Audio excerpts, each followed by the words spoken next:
On April 2006, 19-year-old Tiffany Foster left her home in Stouffville, Ontario to attend a friend's birthday party. After spending hours with friends, the teenager left around midnight to catch the last bus home. But she never made it. Her body would be found dumped on the side of a rural road early the next morning. Soon, police would arrest and charge a man named Kline for first-degree murder in connection with her death. But even after his conviction, questions remained about the case. What did Philip do to Tiffany? And was he really the only person responsible for her brutal murder? Let's take a look back at the chilling case of Tiffany Foster. In this series, we often revisit cold cases, those that have gone unsolved or where convictions were later overturned. But every so often we come across an unresolved case where we can shed some light on the path that led investigators and prosecutors to a certain conclusion. If the truth is out there, then maybe we can find it. On the evening of April 2006, 19-year-old Tiffany Foster got ready to meet up with some friends. She put on a pair of black pants, a white t-shirt, and her favorite blue and silver Converse sneakers. Security footage from a nearby gas station shows her leaving her house at 10:18 p.m. Around 10:30 p.m., Tiffany called her boyfriend Chris to let him know that she was running late and that she would be there soon. They had plans to go out together, but Chris would tell police that he wasn't bothered by her lateness. He was used to it. At the time, the couple had been dating for nearly a year, and Chris knew that Tiffany had a history of going out with friends and not coming home right away. At around the same time, 18-year-old Philip Kline finished up his shift at a local pizza shop. He took the bus home but missed his stop and ended up walking several blocks past his house. Around 11:10 p.m., he walked into the parking lot of a popular bar and restaurant. His father, Greg, would later tell police that his son had recently lost his job and was having trouble with his girlfriend.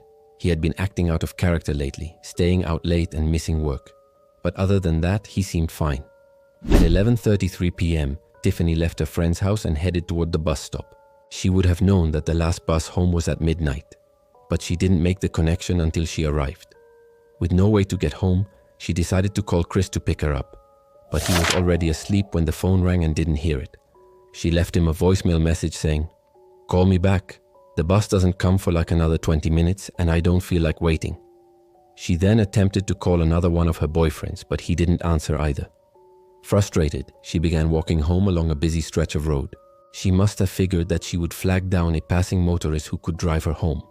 But just before midnight, Philip Kline passed by and noticed Tiffany walking on the side of the road. When their eyes met, Tiffany smiled and waved. She had no idea that she might not live to see the next sunrise. Philip slowed down and introduced himself to Tiffany. He told her that he worked at a pizza place and was on his way home from his shift. As they walked and talked, Philip learned that Tiffany didn't live too far away. He offered her a ride, which she accepted. At 12:06 a.m., security footage from a convenience store shows them entering and buying snacks inside. It was here that Philip gave Tiffany his number and told her that he would walk her home. But after the pair left the store, he changed his mind and instead drove her toward the side of a secluded road. Along the way, he stopped at a park, got out of his car, and forced Tiffany to perform oral sex on him. Afterwards, he drove her further down the road where they parked under a streetlight. In the morning, Tiffany's body would be found lying on the side of the road just a few hundred feet from where Philip had parked his car. She had been strangled with her own shoelaces and had been sexually assaulted. At the hospital, a forensic pathologist determined that she had been killed between 12:30 and 1 a.m. But what led police to believe that she had been murdered between 12:30 and 1 a.m.? Well, here's where things get a bit confusing because according to Philip, Tiffany was still alive when he dropped her off around 12:30 a.m. So how could she have been dead just 3 minutes later? Was the pathologist wrong? Did Tiffany manage to flag down a ride after Philip let her out of the car? Or was something else going on here? At 1:25 a.m., Philip parked his car and drove home. He went straight to bed and slept for a few hours before heading downstairs for breakfast. While watching TV, he saw news coverage of the body found on the side of the road. He immediately called the police and informed them that he had seen the girl walking along the road the night before. And although he couldn't recall her name, he insisted that he had never spoken to her before. When officers searched Philip's car, they found Tiffany's driver's license and some of her belongings. A few days later, they arrested him and charged him with first-degree murder. Philip maintained his innocence, insisting that he had never met Tiffany before the night she was killed. However, during his trial, several women testified that they had seen Philip with Tiffany the night she was killed. One woman said that she saw him driving past her house. Another claimed to have seen him carrying Tiffany's limp body into his car. One witness also claimed that she had seen the two kissing inside the car. In the end, Philip was convicted of first-degree murder and sentenced to life in prison with the possibility of parole after 25 years.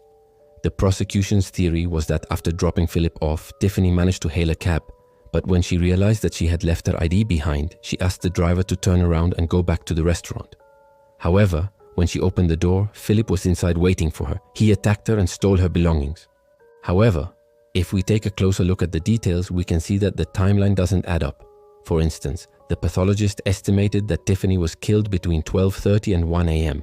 But if she was dropped off at 12:30, why did she wait an hour to get into her attacker's car? Secondly, if she was indeed dropped off at the restaurant, why would she have left her cell phone and wallet behind? These are troubling questions that haven't been answered. In fact, Philip's lawyer believes that there may have been more than one person involved in Tiffany's death. This leads us to a disturbing alternate theory. What if Philip wasn't alone that night?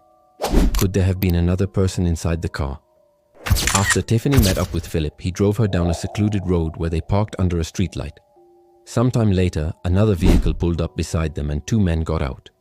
One of them was a 22-year-old named Justin, a childhood friend of Philip's. Justin was also 6'7" and 250 pounds, significantly larger than Philip. The other man was a 31-year-old named David, who was known to frequent the bar where Philip and Tiffany met.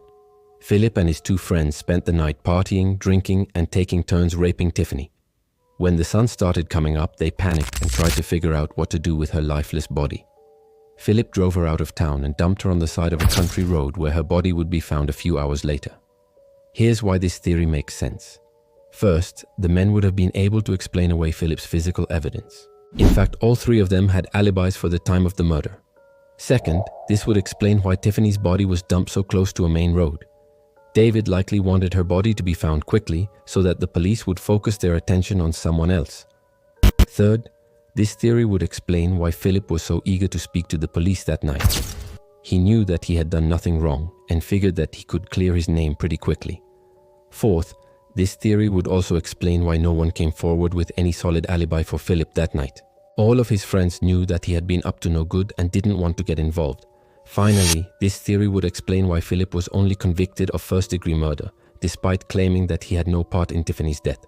Perhaps the jury believed him, but they also knew that he had brought Tiffany to the secluded area where she was ultimately killed. However, this raises another troubling question. If the three men were involved in Tiffany's death, why wasn't David charged with anything? It's unclear whether or not David ever faced charges, but the most likely reason he wasn't charged is that he was already dead. In 2007, he lost his life in an incident believed to be connected to illegal drug activity. Justin, on the other hand, served 8 years in prison for sexual assault and was released in 2016. So what really happened to Tiffany Foster? I'll leave that up to you. Just remember, justice may be blind, but it's also sometimes incomplete.